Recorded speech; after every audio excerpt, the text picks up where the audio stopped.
Hello and welcome to the AV Forums podcast. Joining me on this edition, Assistant Editor Steve Withers. Nothing more foolish than a man chasing his hat. News Editor Mark Hodgkinson. You're a pathetic rumhead. Games Editor Mark Botwright. Maybe it was engines. And Audio Reviewer Ed Selly. It's just a cheap political boss with more hair tonic than brains. Welcome back to the podcast, and we're going to do a little bit of housekeeping before we crack on with home cinema news and a look at the Bristol Sound and Vision show from Ed and Steve. So we want to add a couple of new features to the podcast, and we want you to be involved. Having a fully trained and qualified chef on the podcast most weeks was going to waste.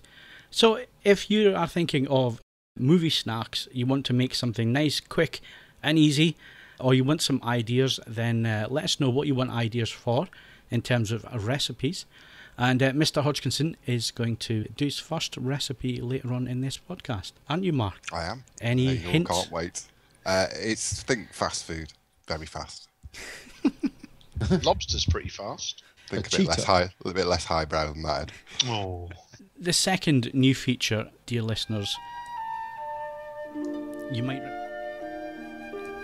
recognise the music. We're calling it Our Kit, not Our Tune. So, have you got your favourite kit? Memories of your favourite kit? Have you been forced to sell something in the past which you've regretted ever since? Have you had problems caused with relationships or relationships ruined because of your obsession over kit? How much money have you spent and how much debt have you incurred? Have you even gone bankrupt when it comes to your favourite kit?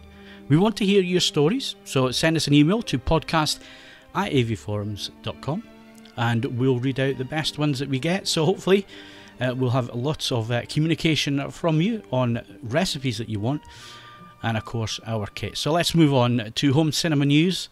Ed and Steve were at the Bristol Sound and Vision show this weekend past. Yeah, I tell you what, I'll start off with the video side of things, the vision side of stuff, because considerably shorter than it's going to be than the sound bit that Ed will probably do.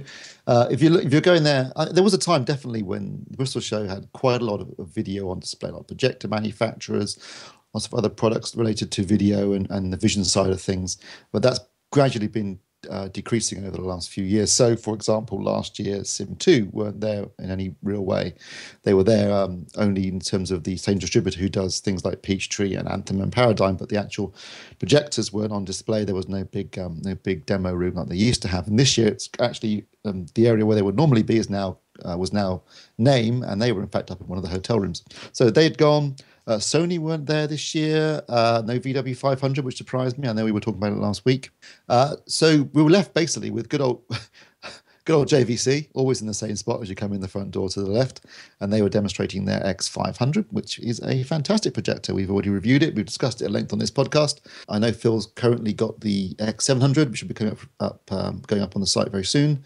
And their demo involved a bit of 1080p. So they were showing, in the one I was in, they were showing Oblivion, a scene from the film Oblivion, which looked fantastic. And they're also showing some 4K content of a Red Ray player. And I saw they gave me a demo, and Phil as well, a demo back in September, I think it was, but that was a pre-production model. So this was really interesting to see them actually demoing some 4K content on what was an actual production model. And I think generally people were very impressed. Certainly I thought it looked very good. You could clearly see that it was high resolution in 1080p. And now it's obviously not a native 4K projector per se, but it's using eShift to effectively create a high resolution image from the actual 4K source that it can receive.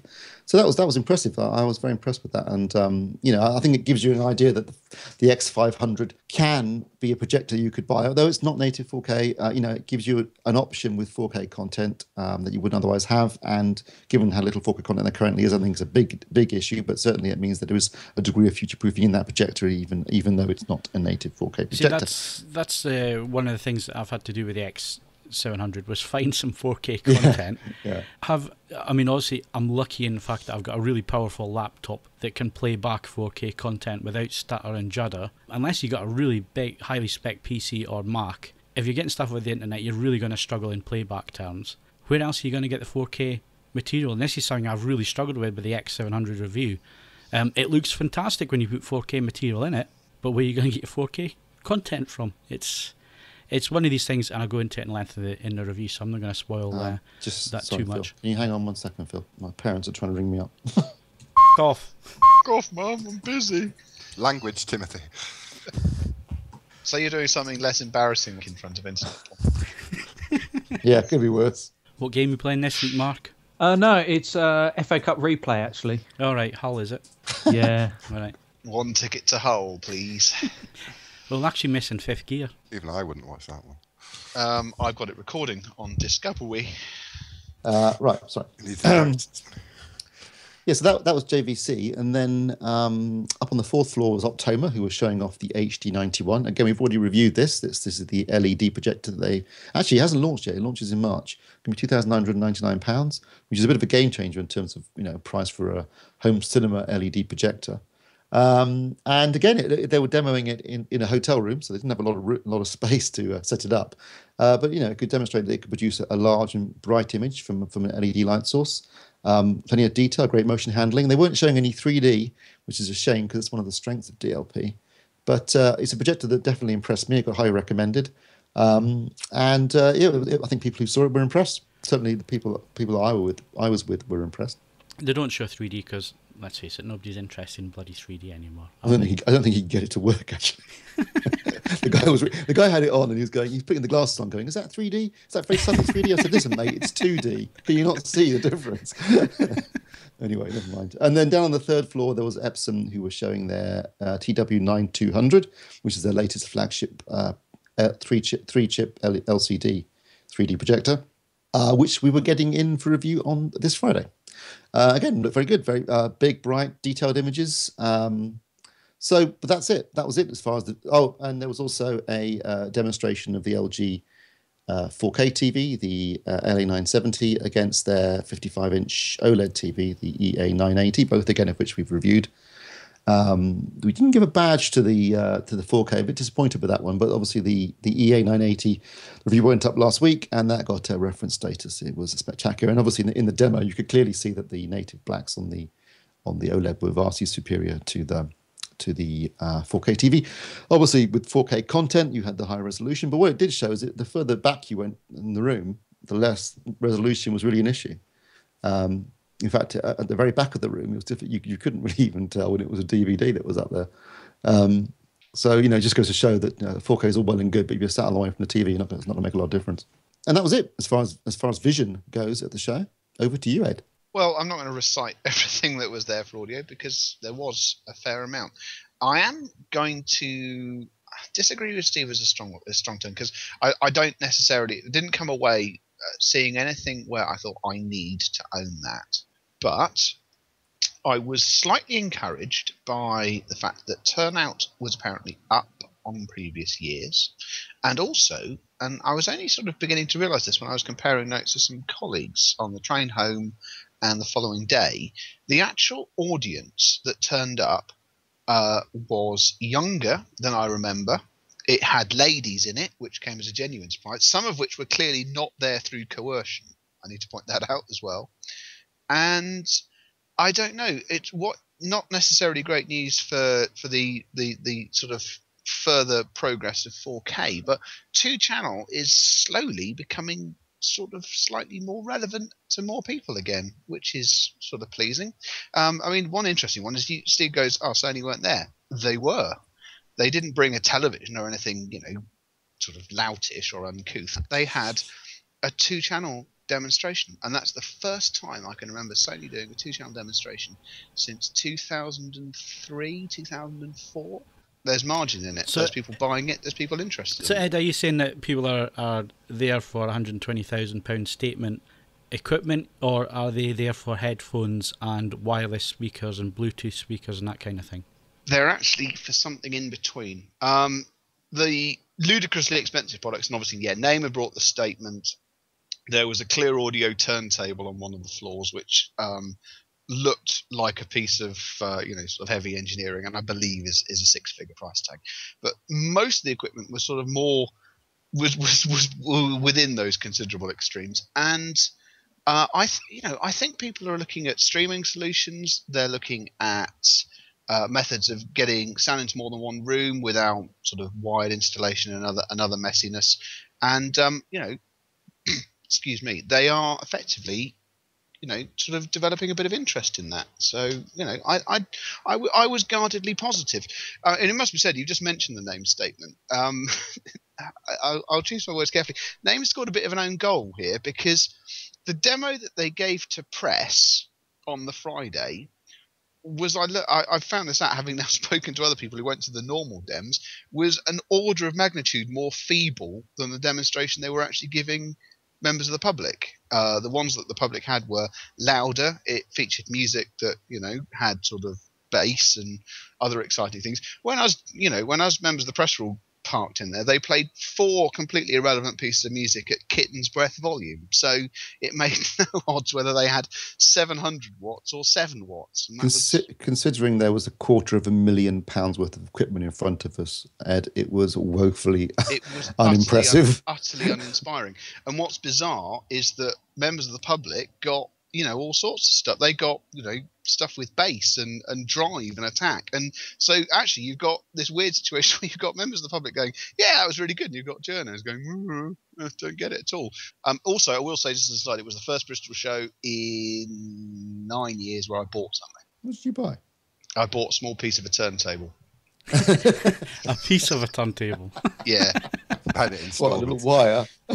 No. It's actually it's got a vaguely phallic noise. I bought a replacement thrust bearing from Michel Gyroscope. And what's more phallic than a thrust bearing? So there, yes. Okay. I look forward to receiving it early in March. It'll be a lovely day. I didn't actually buy anything at the show, but I bought something as a result of the show, which was a popcorn maker. Because I was talking with somebody about popcorn, and I was saying I don't really like it because it tastes like cardboard. And he said, yeah, but it's a great snack when you're watching movies, because obviously, if you don't smother it in butter and caramel or anything like that, it's quite healthy and it's not fattening. And I thought, that's a bloody good point. And I watch a lot of films. So you got a pan with a lid. No, I bought one of those ones where you pop it in and it uses hot air one to make popcorn. Oh, well, that'll suit you then. See, I've also got one of those, and I've never put a single piece of sweet corn in it. I use it for roasting coffee beans. It's absolutely superb for that. Oh, well, I've got my my Nespresso machine for my coffee. So yes, anyway. So popcorn, next time I watch a movie, I'll have some popcorn, would be great. We'll be talking about snacks in more. Well, you're going to put popcorn between 2 pieces of bread, Mark. Yeah, we can talk about that in more detail later, but that was my purchase off the back of the Bristol show popcorn maker. Right, okay, so attendance was up, was a bit more of a mixed crowd, but still wasn't anything really fantastic to see. And on the Vision side, it looks like we've reviewed everything that was on show. We literally had it's unfortunate for us press, for press, because for video, you guys have seen it all before at CES. For audio, some of it had been seen at CES, some of it, obviously dates back to Munich the year before, where literally, everything is present, and you can do some more meaningful comparisons. But I think there were some good offers on for people who were interested in buying things. And as I say, I think for 2 Channel, it's coming out of being just a sort of old person sport. I was quite encouraged by the makeup of the people in the rooms and interacting with the rooms, and I take some positivity away from that. Okay, cool. So that is the Bristol Sound and Vision show. I'm sure some of our listeners attended that as well over the weekend. So if you did, and you have any highlights or demos that you really enjoyed, then add them to the bottom of this podcast in the podcast forum. Can I just finish off by saying, just from the last podcast, I did see my nemesis. He was there, regular Stockholm. Brilliant. Did any members come up and say hello to you, Ed? No member of AV Forums. I was accosted. I was accosted by someone who violently disagreed with a review I did elsewhere. Did they recognise the jacket? 10 minutes. No, I don't know. It was 10 minutes of my life I'll never get back. Sweating bullets in that massive leather coat. It was pretty hot in there. I was fine because I am too cool for school, and also I look awesome in that coat. So it's fine. Well, I had a couple of guys say hello to me on the Friday and a couple of guys say hello on the Saturday, but yes, I wasn't exactly mobbed. With a nice looking. Well, you do look like your avatar, so you're easy to spot. Bald with a funny shaped head. Have I got a funny shaped head? Well, we didn't want to say any, Steve. What a way to find out. Yeah. All right, to wrap up on home cinema news, LoveFilm merges with Amazon Prime. This is really sort of kicked off a lot of debate on the forums, Mark. Sorry, I'm spitting cattail out my mouth. That's not the recipe either. I'm sat downstairs and she just never leaves me alone. She just parades up and down. Right. Okay. Yeah. Friday, I think. We got a communique through from Amazon announcing their plans to launch two separate services. Merge two separate services, which is Amazon Prime and LoveFilm Instant into Prime Instant Video. For those that don't know, Amazon Prime basically gives you guaranteed next day delivery on anything you order through them, and access to about 500,000 Kindle books to borrow. LoveFilm is just a streaming service similar to one whose name we shall not mention for now. That will cost you $5.99 a month. Do they not do a disc delivery service? They do a disc delivery system as well, but this isn't part of the deal. So right, this is instant. This is on demand only. So is this what's caused a lot of issues then, or confusion? Yeah, this has caused a lot of confusion with those who've got anything other than the streaming deal. We can break that down a bit later on, but yeah, they actually end up paying about £1 less a month. I think it turns out from the discussions and forum members contacting Amazon. So if you're on a disc deal, you'll end up paying about £1 less a month. Amazon Prime, before this, the merger happens as the podcast comes out on the 26th of Feb. Amazon Prime prior to this cost you £49 a year, and LoveFilm is $5.99 a month, I believe. So Amazon are putting the prices up to the Amazon Prime, which will include the video, so it's Prime Instant Video, to £79 a year. So this is a good or a bad thing, depending on where you're coming from. £49 a year for your Amazon Prime. If you use Amazon 2 or 3 deliveries a month, it kind of pays for itself. I mean, I had it for a while. It was an excellent service. I've actually got it. Do I get the instant video then? Yeah, you'll get that until your Prime runs out for nothing. So that'll roll up. That'll roll up into your account, and then thereafter you'll be forced to pay £79 a year. There is no opt out for the video. So some customers are going to be slightly miffed that they're being charged £30 a year for something they may not want. On the other hand, if you did want them both, you are saving quite a considerable amount of money. It works out, even at full price, to £6.58 a month or something like that for the two services combined. So it's not a great deal if you look at it as a monthly cost. They were also running an offer, which is going to be probably too late for anyone getting the podcast unless they're very fast. It's £49 a year for the whole lot, which is seriously tempting me back in, because I was willing to pay Prime £49 a year. I pay for LoveFilm anyway. I may as well just get to basically, if you just do Amazon Prime today or tomorrow, before Wednesday, which is when this podcast goes up, then you'll automatically become the full service on the Wednesday, right? Yeah, absolutely. Yeah, get the full thing. I mean, my wife's got a Kindle as well, so really, it's looking more and more attractive the more I look at it. Actually, I think that's not a bad deal. Actually, to be honest, I've got Prime anyway, and now I've got LoveFilm to go with it. Is LoveFilm any good? I've never actually been into LoveFilm. It's all right. It's got some decent the Vikings. exclusive. I can watch the It's Vikings. got the Vikings. There you go. Yeah, the season 1's all there, and season 2 begins on Friday, as it happens. Bonzo. So yeah, you're in for a treat there. You'll like that, Steve. Loads of buff men and half naked, all greased up. You'll love it. You will. It's just right up your street. Lots of gratuitous violence as well. I think I got my alley. Thank you very much. So yeah, that's the deal basically. So you pay your money and he takes your choice, as it were. Quite attractive to me. Not so to others, it appears from forum members' comments. Sorry, I was just trying to make out who's doing the typing in the background. Stop now. I was doing my scroll wheel. Did you hear me scroll wheeling? Stop now. I was muted. I couldn't hear you typing. You always are muted. Yeah, you're not paying attention. No, I'm eating. What are you eating, Mark? Oh, I've just had a couple of digestives, actually. It's not really eating, is it? That's snacking. Well, what do I do with it? I shall snack. No, you say I'm going to eat the biscuits. Dunk it, then you could eat it quite quietly in the background. I don't have a cup of tea with me. You kind of dunk Biscuit digestives. and have a cup of tea. Got It's madness. Digestives are less than 5 seconds. They last if you dunk them. You got to use hobnobs. Hobnobs. Oh, Hobnobs. A rich ting tea of biscuits. Rich tea doesn't last half a second. It goes. Rich tea is not even a dunking biscuit. You're leaving it in too long if it goes. It's all about timing. Everything. Life's about timing, right? to get it out before it melts. Well, how about a bourbon then? You could dip a bourbon in that. Bourbon works. Yeah, but then you get the chocolatey bit melts around the rim of your cup and you get it all in your lips. The trouble is you want the creamy stuff in the middle of the bourbon to get really warm. Nobody wants a chocolatey rim, eh? Sorry, I don't eat biscuits. That was about as much as I could give to this particular. You don't eat biscuits? Yeah, I've sugar. Are you sure you don't eat biscuits? No, I'm entirely savoury and alcohol to reach this. I mean, sugar is just alcohol in potential. That's all it is. But no biscuits whatsoever. I don't really have a sweet tooth. No. So it's all just pork scratchings and beer, is it? Pretty much.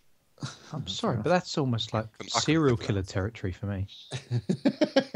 Well, I don't know what to say. I mean, I don't drink tea. I'll eat your liver with some fava beans and a nice Chianti. Yeah. Well, at least it's not got biscuits in it. Yeah, you know. So no sweet tooth whatsoever, no cake or anything like that? Because I don't like cake. I have a soft spot for extra strong mints and imperials. Extra strong mints. That's a mince. I just don't. You feed them to horses. You can do whatever you like. You know, it's not. I'm not happy in a car unless I've got at least some form of mint with me. So if you only eat mints, you don't eat biscuits or cake, then you must love your food, Ed. I do. I know. I mean, also, it doesn't help that for years and years and years, even though I'm happily married, my wife and I didn't eat the same food. So, I mean, I lost all sense of portion control. Every night was my own private exercise of man versus food. You know, that's why I've achieved the impressive dimensions I have. No, I honestly, sugar is not. I mean, let's face it. If I did have a sweet tooth, the fire brigade would be winching me out of a room. So it's probably just as well. So there we go. That is the home cinema news. Come back in a sec for games news.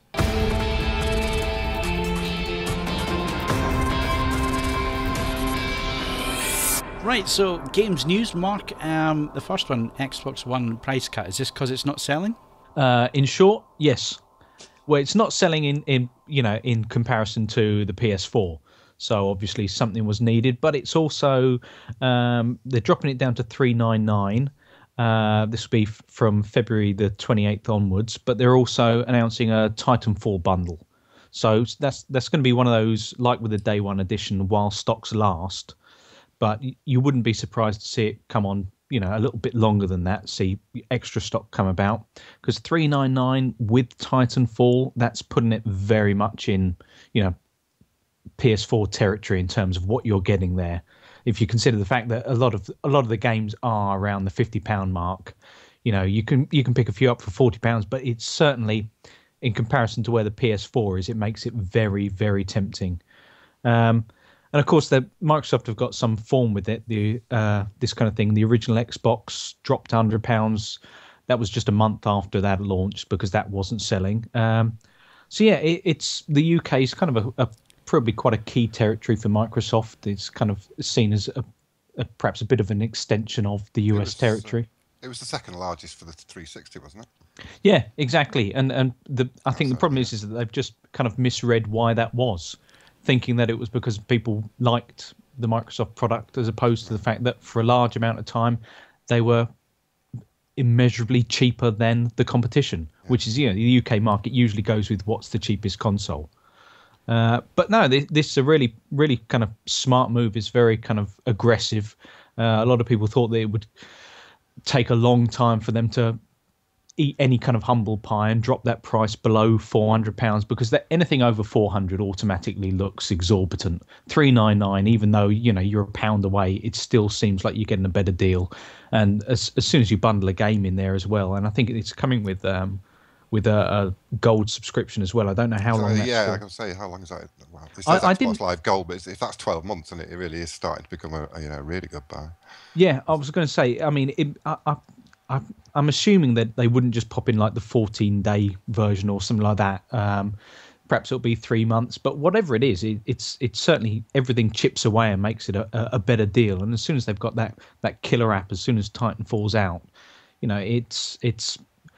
it'll open up round 2 of console wars in this country. And what about if you bought this on day one? Are you getting any kind of rebate on any games or anything like that, or is it tough luck? It's tough luck, in short. No. As far as I know, absolutely no scheme, no plans to go ahead and kind of reward people who bought it day one. But there again, I haven't heard too much kind of consternation from people who did buy it and who got, certainly the ones with the day one edition, where if they got, you know, FIFA bundled in or anything like that, then I don't think they're that bothered. You know, it's not knocking such a monumental amount off the price. But, you know, as soon as you add in that game, if you can get one of the Titanfall bundles, then it'll look a really, really appealing prospect. We'll say it's kind of turning me towards it again. That's my constant toing and froing with which one to buy next. Well, we mentioned the PS4. It's just launched in Japan. I'm surprised at this one. Why the delay, Mark? In short, because they wanted to basically put all the units out in the markets where they would actually be competing with someone. You know, this is the first time for a PlayStation product where it's launched in its home territory last, which seems amazing that it comes out in, say, Latin America before Japan. But the point is that they're actually competing against people elsewhere in the world. Whereas, you know, with Microsoft basically not bothering and kind of seeding Japan, then, you know, why would you bother plumbing, you know, all the units that you've got, considering they've now said that there should be free supply in the UK by April. So it's still, you know, that's pushing to 6 months where it's been kind of, you know, strained supply lines to get one of these. You know, why would you even bother putting them into your home territory where you know you're going to win? Ultimately, I mean, console sales in Japan are kind of dwindling in comparison to handheld markets. But again, yeah, just because there is no competition there, there's nothing to fight against. Okay, is that it for games? No, well, I thought you might have discussed Xbox One. They're going to fix the PAL TV stutter. Anyone vaguely interested? Yeah, because I want to know how they're going to do it. That's what I you know, you are more technically minded than me, so someone can explain this to me. I guess they're going to check. Well, they haven't actually said exactly what they're going to do. They just said they're going to fix it. So I guess the UI will just switch to 50 hertz. Knowing Microsoft, you might want to reserve judgment until they actually do something and then see what they've done. My guess is when you're snapping from TV to a game to TV, it'll switch to 50 hertz, and you'll probably get a message. They'll probably say, right, do you want to switch to 50 hertz for broadcast, and then do that, and then the same when you're switching back to a game. And it won't be that it won't be that seamless. There will be at least half a second, a fraction of a second as it does it. Yeah, because I was going to say that would mean that they'd have to change also the kind of overlay, you know, the menus and that kind of thing to change to 50 hertz as well. Yeah, that's always. I think they'll absolutely have to do that to make it work. And I think there'll be both options. Well, it'll run at 60 and 50, but when you've got TV on, it will run at 50. That's my guess. Okay, so on that wild speculation, that wraps up the games news for this week. Come back in a sec when we discuss movie news. Wild speculation. Informed. Educated guesswork. Educated guesswork, at the very least. No, it came from Hodgkinson as wild. No, it was wild as a guess.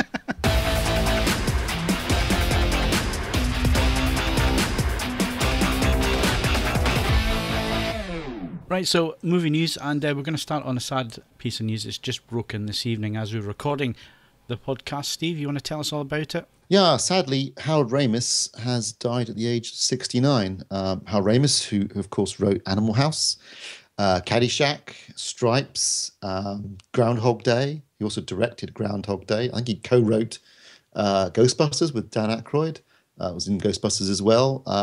You know, I mean, this is a comedy legend, frankly, a comedy cinema legend.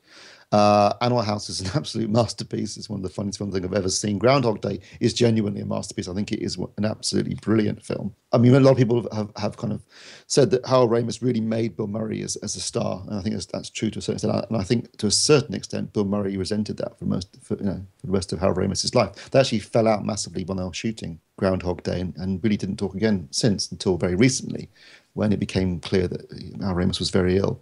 And I think Murray went to see him and make up. But yeah, a real loss. There've been rumours going around for years now about a third Ghostbusters movie. It was originally with the original cast, and then they were talking about maybe having the original cast in it initially, and then bringing in a younger cast, people like Seth Rogen. I think we were talking about this last week, actually, weren't we? Well, no, you and I were talking about it over lunch on Friday. We were talking about Harold Ramis on Friday, weren't we? Yes.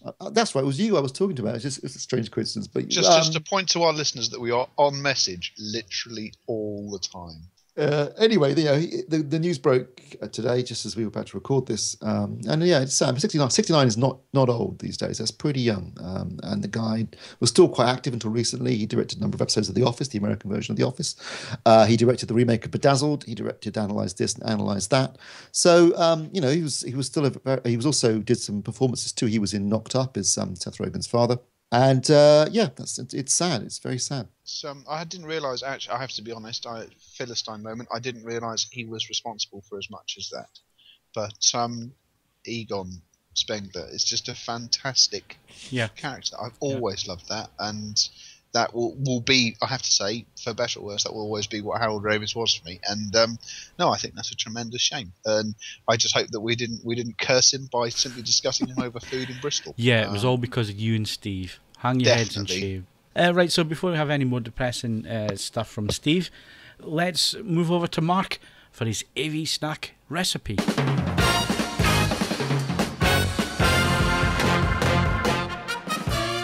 Well, I didn't really know where to pitch this. All I know about my fellow podcasters is that Phil can manage a spag bol, Steve can make a cup of coffee, Mark snacks endlessly, it seems, and Ed's family cook turkeys on a barbecue. So we'll start off simple, and we'll go for a pizza, very quick pizza, without having to really do anything, on a pita bread or pita breads, and just it takes a can of tomatoes, a couple of cloves of garlic, a squidge of tomato puree into a blender, whiz that up, stick it on top of a pita bread. Obviously you'll need some cheese, or if you don't like cheese you can leave the cheese out, and then just you go wild with the toppings. So maybe some ham and some mushrooms, stick it under the grill for 5 minutes, bingo, pizza in 5 minutes. I'm hungry now. Yeah, I'm hungry now. I was hungry before we and then you take 5 minutes. And how about, actually, to go with that, some chips that'll take 15 minutes to cook. This is without fry. This is healthy chips. So just chop up a bit. Not interested. Honestly, no, they're just as good as out of a deep fry. I promise you. Parboil your chipped potatoes for about 3 or 4 minutes only. Have your oven heating up to absolute maximum. So gas. Parboil the potatoes in chip form, or do you parboil the potatoes? Yeah, in chip form. In chip form. Okay. Yeah, just dry. Can you remind me what parboiling is? Just boil for like 3 or 4 minutes, Mark. Yeah. If that, so you don't want them floppy or soft. You want to be still firm, just so you want a nice firm chip. You have to be erect. Yes. Then you put your baking tray in the oven on max, and then chuck in your potatoes. Just drizzle, like literally drizzle. A teaspoon of oil would do. I don't know, a good couple of portions. Give them a shake, whack them in the top of the oven. After 10 minutes, just flick them over, and then 5-6 minutes after that, you've got some really crispy, tasty chips. Sprinkle of salt, eat it with your pizza. Off you go. I don't want to do the rest of the podcast. I'm starving now. Can we get on with this, please? Because I've got to eat some food pretty soon. I just always envisaged you lot piled with biscuits. Is this not the case? Oh, that's what I really eat. I had a Kit Kat, but I ate it before we started. I couldn't wait. 4 fingers or 2. It was the full 4 fingers, yeah. Cool. I have got some Dutch latte cheese. I might have a little nibble of that in a minute. I was going to parts for a pizza waiting downstairs. So because I had to make my wife's one before the podcast, and I make my own one afterwards. So how much washing up is there after this recipe, Mark? Virtually none. Blender, but stick it in the oven. Stick it in the oven. Melt it. And when the house burns down, you've got nothing to do. Nothing to worry about. You just go and buy another blender that's clean. They're virtually the Howard Hughes approach. Yeah, you can eat off a paper plate as well. So that was Mark's recipe. What did you think, Mark? Put right. Mark's out of 10. I like it. I like the fact that it's flexible. It's quick. I like the fact that I can use my own variety of cheese. Yep, I'll give it a solid 7 out of 10. I'm happy with a 7. Your own variety of cheese. Yeah, what have you got a particular favourite then, Mark? I like a red hot Dutch. Don't we all? But what about the cheese? I am on the search for the hottest cheese. Red hot Dutch is as close as I've got. Dutch doesn't melt. Is it like Edam based chili in it? Mark, why?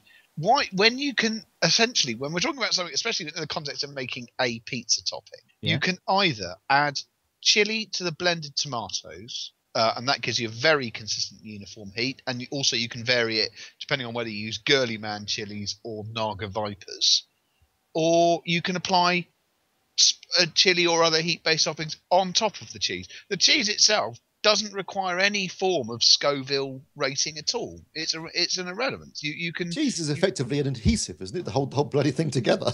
Well, there is an element of that, certainly. Yeah, it holds together without the cheese, to be fair. It's not saying there's not really a pizza without cheese. If you haven't got the cheese on it, it's more like a bruschetta. Yeah. Even if you haven't got the cheese on. Some people don't like cheese.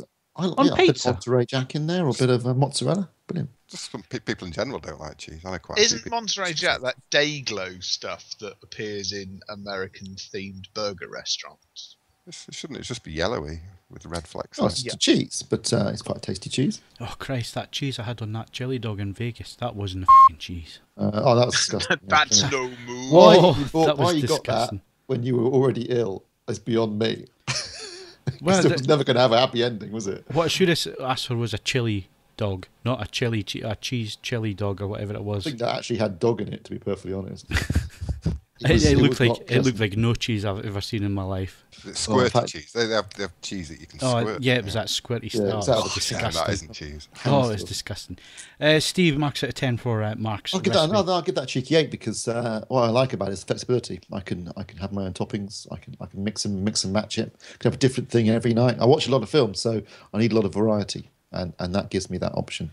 Okay. Prep them up in the fridge if you want and keep them for a couple of days. Just have your base and have your pitters and base in there, then just go wild with the toppings, Steve. There you go, Phil. You can make 30 of them on Monday morning. I'm actually not a big pizza fan, to be honest. Ed, what do you? I'm going to start with a 7, and I may amend my score depending on how successful I find completed results when made by my own less than fair hand. Okay. And there's a Domino's just down the road from me, so that's me sorted. God, is it not just cheaper and tastier to eat £5 notes? Domino's. That was a joke, Ed. That was a joke. I'll stick to my homemade. homemade. I made a major grudge against Domino's. I'll stick to my homemade. Domino's? You don't like biscuits? What's going on here? How you carry a lot of grudges, Ed. You know that? Yes, I know. I've got a big list. How can you possibly charge that much money for pizza?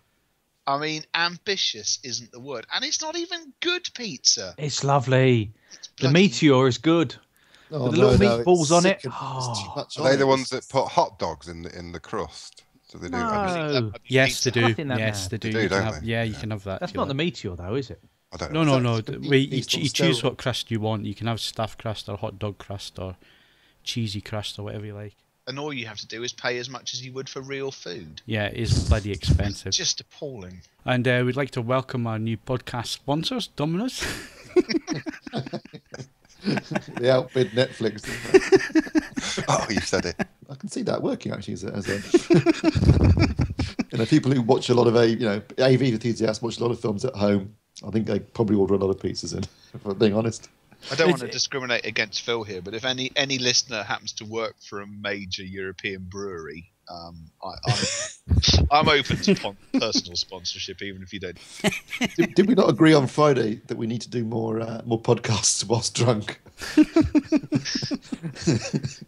That obviously wasn't for entertainment value. That was just to get through the thing. I already do one a week. It's a bit of both these days. Right, okay, well, thanks very much for your recipe, Mark, and keep us posted on... Now, should we do this weekly or bi-weekly? In keeping with Steve, let's do it bi-weekly. Okay, well, it'll be bi-weekly whenever Mark's on the podcast, if that makes sense. Whichever comes so it won't be bi-weekly, it'll be whenever Mark's on the podcast. Yeah, basically, whenever Mark's on the podcast. I could be asked to turn up. By the time he turns up next, Soylent Green will be the order of the day. So. Anyway, thanks for the recipe. Any of our listeners want to ask Mark some questions when it comes to snacks or even full-blown meals, you want to entertain the other half or make up for an AV purchase that you tried to sneak past her, then send us an email to podcast@avforums.com or leave it in the podcast feedback area, and we'll put the question to Mark on future podcasts. Right, so let's go for a pee. Steve, what's at the cinema? Well, this week I went to go and see two films, one of which I have to admit actually opened the week before. It opened in time for the half-term holidays. But I'd heard such good things about it. I thought, I've got to check it out. And actually, Mark Hodgkinson can chime in on this one because I know he's seen it as well. Yay, I went to go and see the Lego movie, and I've got to say, it was brilliant. Isn't it? It was really, really good. It's written and directed by Phil Lord and Christopher Miller, who made. I mean, we mentioned this last week. They made Cloudy with Chance of Meatballs, which I thought was a great film, very funny, charming. They also made 21 Jump Street, which again surprised me because I was thinking a film version of a 80s cop show that most famous basically for having Johnny Depp in it. And in fact, actually, it was really funny, really well cast with Jonah Hill and Channing Tatum. And again, a really great movie. Now they've made this. They've just made 22 Jump Street, which is the sequel coming out, I think, in the summer. So they're on a bit of a roll. And I've got to say, the Lego, because you think about the Lego movie, you're thinking, okay, this is basically going to be a big advert for Lego. And yet, in this film, which is inherently a big advert for Lego, it's full of really cutting asides against consumerism, isn't it, Mark? Yeah, There's absolutely. a running joke about coffee costing about $30, which is really funny. The whole plot basically is about, the president of business, so big business effectively, suppressing the little person within, and everyone conforming. They're all singing along to that song as everything is awesome. Yeah. It was really, really clever and really funny. There's a bit when the Millennium Falcon turns up that is absolutely hysterical, with Lando Calrissian trying to chat up the girl, which is voiced by Billy D. Williams. It was really brilliant. Obviously, it's a Warner Brothers movie, so there's, obviously, Star Wars is now a Disney franchise, but because it's a Warner's movie, there's like Batman in it, Superman, who's voiced by Channing Tatum. There's Wonder Woman. There's loads of cameos, aren't there? Basically Gandalf was another one. Yeah, wasn't it? Gandalf turns up. Dumbledore. Basically, all the little characters that they've done for. Because I guess for a lot of kids, Lego isn't building bricks that it would be for us probably when we were children. A lot of kids experience Lego as a video game these days. Yeah. So their appreciation of Lego is probably slightly different than it is maybe for us who are associated with building bricks. But yeah, the concept of the film, the basic story, the idea behind it, it's really sweet. It's really funny. It's very clever and smart. There's plenty of jokes in there for adults as well as the kids. And I would absolutely recommend it thoroughly to anyone who wants a really good fun. I saw it in 2D. Did you see it in 2D as well, Mark? Yeah, 2D. I took the kids. I had to take the kids to get in, but I'll quite happily watch it on my own. It looks gorgeous as well, doesn't it? It does visuals look amazing. Absolutely splendid. Smile. I just had a smile on my face from the minute it started. It just looks and sounds wonderful. And it is CG. But it's CG animated to make it look like it's stop motion animated Lego pieces. It's very clever. It's very well made. Very good. Highly recommended, basically. I'll give that an 8 out of 10. I'm surprised at that because I've heard a lot of negativity about this movie. From whom? Oh, lots of different areas. My wife wasn't keen, but equally a number of my friends on Facebook were. And not forgetting that it's also directed firmly at children. Most children who I have interacted with who've been see it say that they quite like it as well. So my kids loved it, absolutely loved it. If I can get my 5-year-old to sit still for however long, an hour and a half, it's a miracle, and she did. She sat there and watched the whole thing. So no better testament than that, as far as I'm concerned. And I do feel compelled to leap in and defend. Lego is expensive because it is immortal. It's very hard to destroy Lego in any meaningful sense of the word.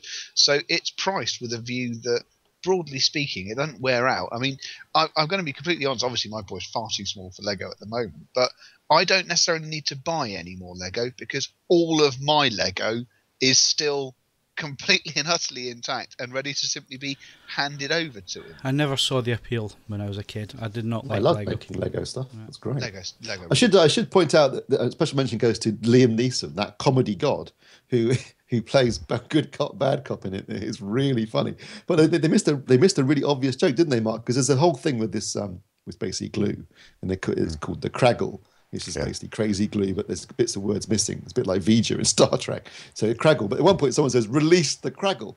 It should have been Liam Neeson who said it, because he obviously says it in Clash of the Titans. It's got a great voice cast. It's very funny. It's very well made. It looks great. I thoroughly enjoyed it. I also went to go and see the film I was actually meant to be seeing. The reason I saw a Lego movie in 2D was because it timed in with A New York Winter's Tale, which was afterwards. That opened this week. A New York Winter's Tale, it's actually called Winter's Tale in America. It's based on a book called Winter's Tale. I'm assuming the reason it's called A New York Winter's Tale in this country so we don't confuse it with A Winter's Tale by William Shakespeare. I guess that's not so much of an issue in the States. Or that David Essex song. Oh, David Essex song, yeah. Yeah, I knew it was. It's basically it's based on the book by Mark Halperin, which I read. I read back in the 80s because there's a song by the Waterboys called Beverly Penn, who was one of the characters in the book. And I really liked the song, so I read the book. And I can see it obviously quite heavily influenced Mike Scott's lyrics in that sort of 83, 84 period of the Waterboys. It's a long book, and it's pretty unfilmable, in my opinion, as this film largely proves. There are times when you can say stuff in it, you can do stuff in a book because you don't have to actually show it. As soon as you have to show it in a film, it becomes a little bit silly. In the film, the story is essentially a fairy story about undying love, effectively. There's a flying horse in it. There's lots of various aspects that you can get away with in the context of a book. But once you have to show them literally on screen, start to look a bit silly, which is a shame because it was a film I really wanted to like. But I just sat there and thought, if you haven't read the book, you're not going to have a clue what's going on in this because there's a lot of stuff's condensed. The basic plot involves a character called Peter Lake, who's played by Colin Farrell. He's kind of a bit of he's a burglar, basically. He's robbing a house, thinks it's empty, finds out that there's a girl in it called Beverly Penn, and they almost immediately fall in love. Now, Beverly's dying of consumption, which is a point that's made from the very beginning when she meets him, so it's not like a plot spoiler. So, yeah, they fall in love.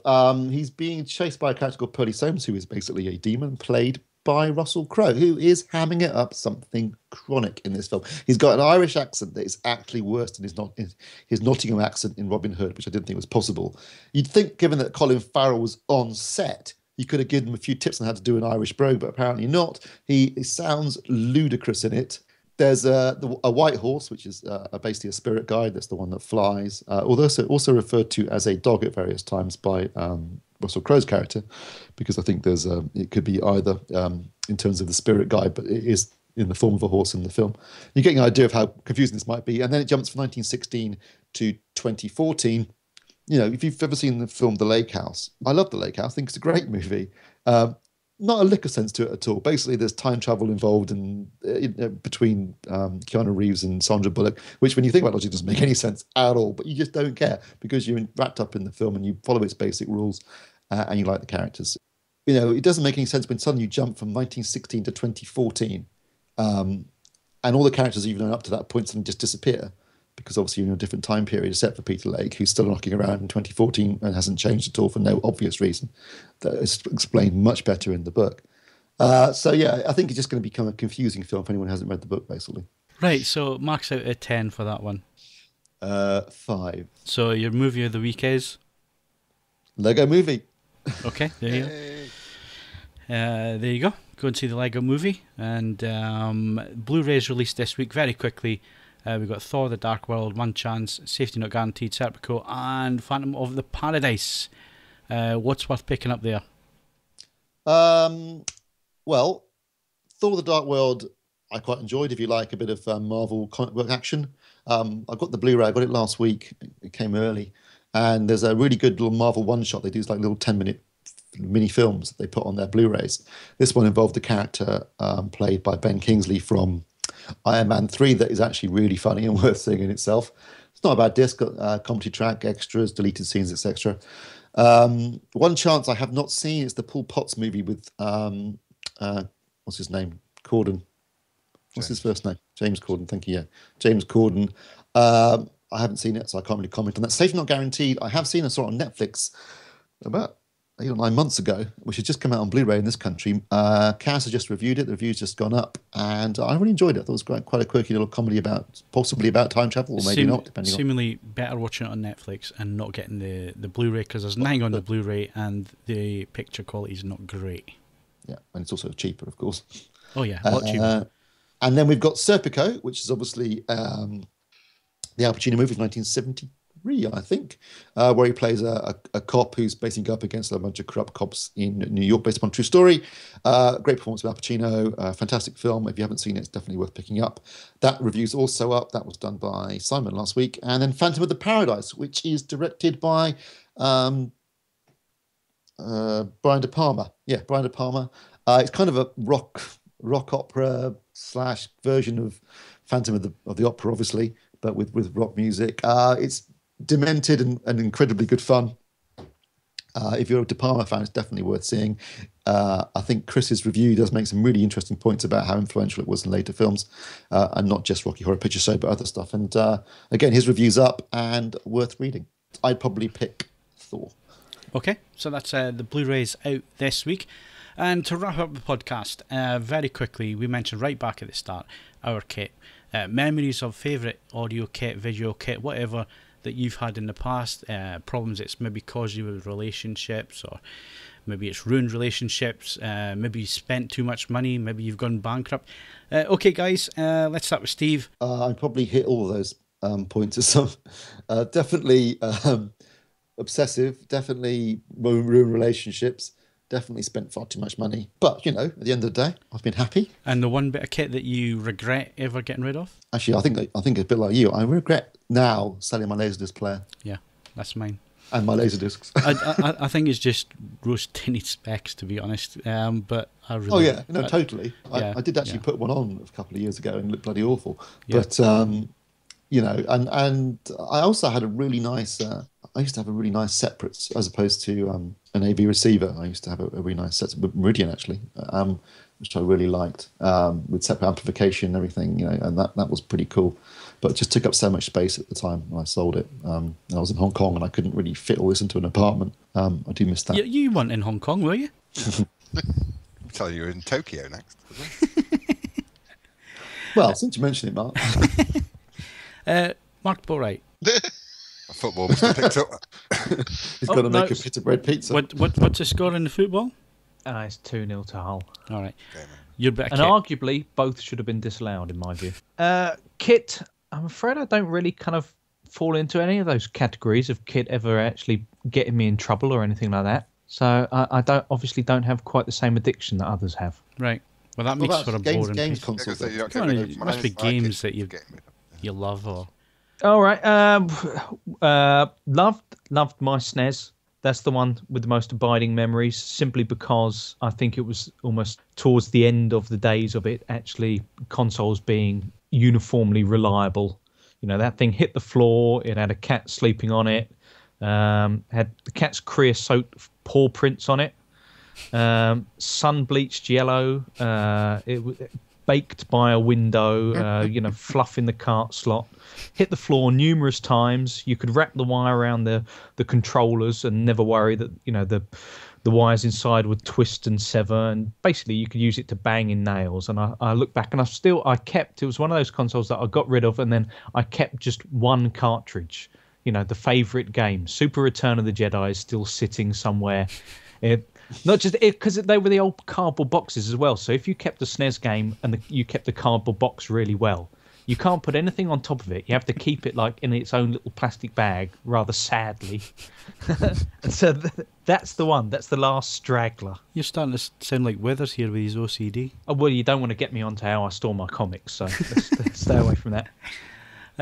Hodge. It's a constant ongoing thing for me with getting so much review kit. I get in strife for things not being on the same HDMI input, if I've had to swap things around for ARC purposes or that kind of stuff, or remote control, just general remote control confusion, because I leave them all lying around, and my wife never really knows. She picks up the remote and she doesn't know which one she's supposed to be using and what inputs on what, and I just get constant grief about that. Just and deserved. How ungrateful. I never tell them when I've swapped things over, or I just expect people to be able to pick things up. How ungrateful can they be? They get to see the latest TVs, 4K TVs at that. Oh yeah, she's really bothered about 4K. You should tell her that it's a smart TV. Tell her it's voice recognition or something. See, that doesn't work. Well, it does now, actually, to be fair. It does. But it didn't in the early days of voice recognition. That's a no-goer. And not many people outside of AV nuts would actually spend their time talking to a telly at this stage, I don't think. So, yeah, it's constant. I'm always in trouble for my AV kit. And Ed is final. Well, I'm going to slightly subvert it here because I'm haunted by a piece of equipment I didn't buy rather than did and let go. Because when I was working for a dealer in London, university job in 2000, a lady came in and she was trying to sell her late husband's turntable. And it was, and I mean nothing, but it's a product called a Void reference turntable. And at that point in my, I was relatively new to the game at that point, I honestly didn't have the faintest idea what it was. And she wanted what I felt to be the fairly ambitious sum of £300 for it. And the problem is that this product has now continued to haunt me all the way through the last 4 or 5 years, because it cropped up again on another thread online, because someone else had managed to buy it off her for, I think he knocked it down to 250 quid. So it was the same one? Sorry? Yeah, it was definitely the same thing, same one. Definitely the same one. The reason is, without meaning to sound really, really, really sad, it was the only one finished in this particular finish. Back there, it was built in the late 1980s, so most of them, quite unfortunately, got smothered in a black ash veneer. This was a running prototype, because it was one of the guys who'd worked for the factory, so it never had the black ash applied, so it actually had this quite stylish sort of wood finish to it. And this guy was selling it for 3,800 quid, and it's recently just been sold again. It cropped up in January on another UK dealer's website.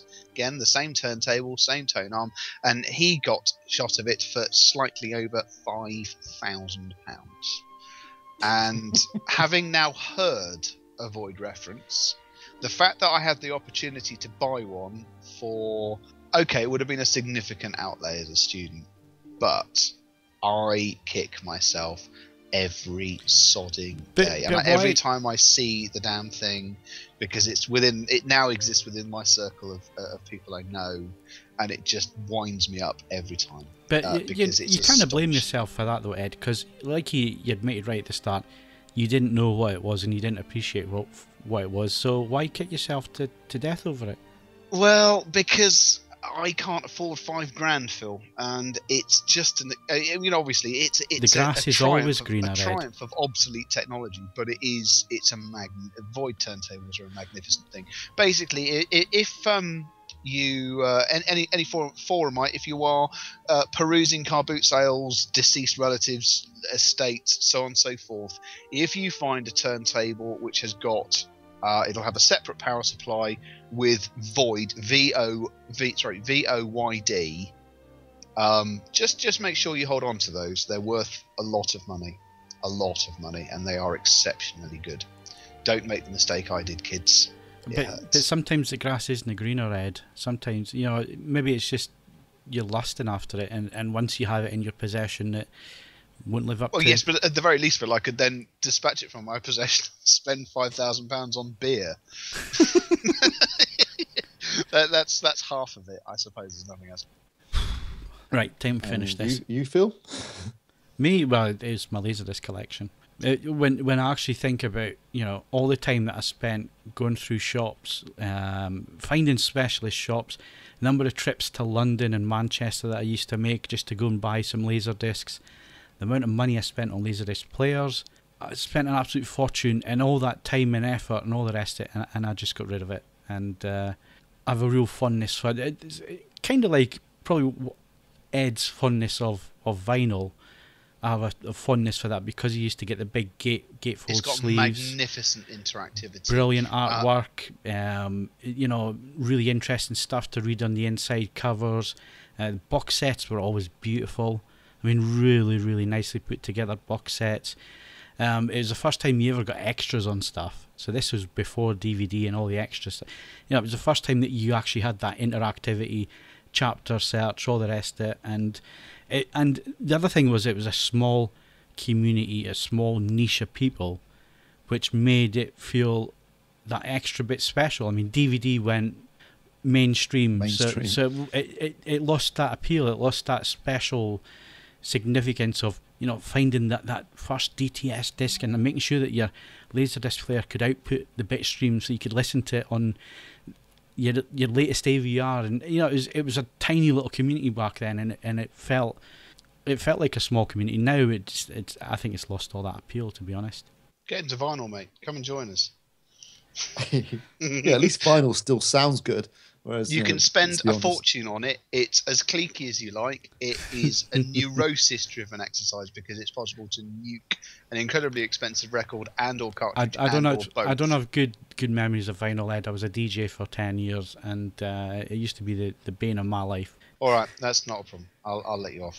So that's our kit. That's what we are fond memories of. That's what's caused problems with our relationship. So what about you? Write in and tell us. You can be as humorous as you like. You can be as honest as you like. You can also do it anonymously if you want. But give us your stories. Have you snuck bits of equipment past the other half and managed to get away with it without noticing the bank balance was down, or there's this nice shiny new bit of kit sitting in the living room or in your dedicated room or whatever? Have you gotten into debt? Have you gone bankrupt? Or has your wife walked out on you because of your AV obsession? And the other thing is, being an AV Forums member, the classified section. Tell us all your horror stories about how much you spent or stuff that you sold and then regretted. Send it in, podcast@avforums.com, or leave it in the feedback section under the podcast. We'd rather you sent it in via email so we can then read it out to everybody that listens and perhaps surprise them with some of your, no doubt, fantastic stories. That's it for the podcast this week. My thanks to Steve Withers. I'm sick of the hi-hat. Mark Botwright. I don't say that, and I don't like people who do. Mark Hodgkinson. Mark Hodgkinson.